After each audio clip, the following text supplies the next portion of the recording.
Assalamualaikum warahmatullahi wabarakatuh. Saya Saudara Muda Islam Datuk Lain Seraya Haji Muhammad Afandi Haji Muhammad, pengurusi Yayasan Amal Kelantan merangkap pengarah Palestin Yayasan Amal Malaysia.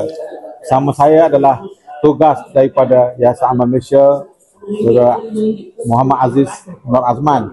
InsyaAllah di depan kami inilah barangan-barangan yang kami akan pack dalam kotak untuk dijadikan sebagai food pack ke Gaza.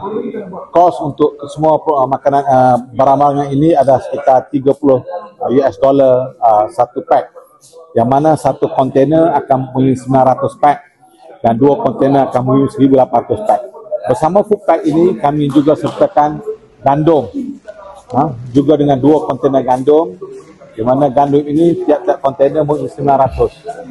Dan Juru Ketuguh telah menyumbang sebanyak satu kontainer untuk pack gandum tersebut. Jadi insyaAllah bersama-sama kami lah Yayasan Amal Malaysia untuk menderma infak agar barangan dapat dihantarkan kepada saudara-saudara kita di bumi Gaza. Sekian, Assalamualaikum warahmatullahi wabarakatuh.